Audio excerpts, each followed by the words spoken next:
सन्निहित सरोवर को अंतर्राष्ट्रीय मानचित्र पर लाने के लिए सरोवर पर महर्षि दधीची की प्रतिमा स्थापित की जाएगी।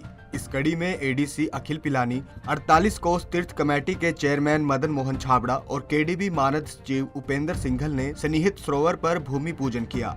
इस प्रतिमा के पीछे सूर्य और साथ में भगवान इंद्र और वज्र की प्रतिमा भी स्थापित की जाएगी। अहम पहलू ये है कि इस प्रोजेक्ट पर कुरुक्षेत्र विकास बोर्ड की तरफ से 1 करोड़ 30 लाख का बजट खर्च किया जाएगा। इस प्रोजेक्ट को अंतर्राष्ट्रीय गीता महोत्सव 2023 से पहले पूरा करने का लक्ष्य भी निर्धारित किया गया है।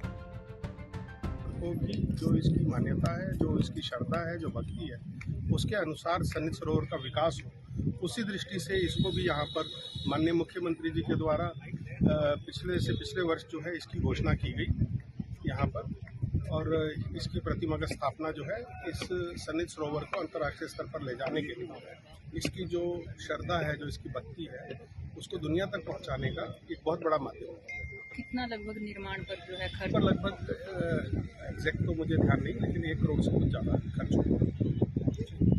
देश के लिए, राष्ट्र के लिए सर्वस्व न्यौछावर करना, ये परंपरा सदियों से रही है और उसका सिंबल दधीची ऋषि को माना जाता है, जिन्होंने जब देवताओं को एक वज्र की जरूरत हुई जो कि दधीची ऋषि की हड्डियों से बनना था और उससे राक्षसों का नाश होना था, तो उस वज्र के लिए जब उन्होंने हड्डियों की मांग की दधीची ऋषि से, तो उन्होंने सहस्र जो अपनी इच्छा से उसको देने की घोषणा की, अपने शरीर को धूप में गलाया और उसके बाद उन हड्डियों को मजबूत करके जो वज्र बना, उससे देवताओं ने राक्षसों से रक्षा की।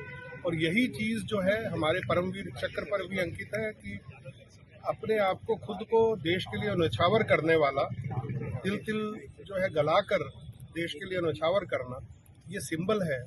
और इस सिंबल को जो है अब यहाँ पर सन्निहित सरोवर के ऊपर स्थापित किया जा रहा है, जो कि आप इसके दर्शन जो हैं, जिसके अंदर 4 प्रतिमाएं हैं, जिसके अंदर इंद्र की, दधीची ऋषि की, उस वज्र की और भगवान सूर्य की, इन चारों को दर्शन आप इकट्ठे यहाँ पर कर पाएंगे इस गीता जयंती से पहले। ऋषि की हड्डियों से बना वज्र हमारे परमवीर चक्र पर अंकित है और उनकी एक प्रतिमा 2020 में गीता जयंती के उत्सव पर माननीय मुख्यमंत्री जी ने अनाउंस की, तो आज उसी का भूमि पूजन हुआ है। और इस गीता जयंती से पहले दधीची की मूर्ति, इंद्र भगवान की मूर्ति और वज्र की मूर्ति यहाँ पर इंस्टॉल होने वाली है। दिसंबर के अंदर उसको देखेंगे तो कार्बन होगी। कब तक जो है दिसंबर में कोई तिथि निर्धारित की गई है? 2 महीने का समय इसमें लगभग लगना है, क्योंकि फाउंडेशन बननी है, मूर्तियाँ तैयार हो चुकी हैं। तो आज भूमि पूजन उसी फाउंडेशन का हुआ, अब 2 महीने के अंदर तैयार हो जाएंगे, तो नवंबर तक उम्मीद है कि सारा काम संपन्न।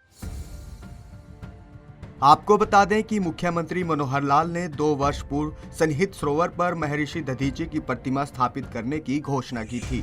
इस घोषणा के अनुसार ही कुरुक्षेत्र विकास बोर्ड की तरफ से प्रतिमा स्थापित करने के लिए प्लेटफॉर्म बनाने के कार्य का शुभारंभ किया गया। पंजाब केसरी टीवी के लिए कुरुक्षेत्र से अशोक यादव की रिपोर्ट।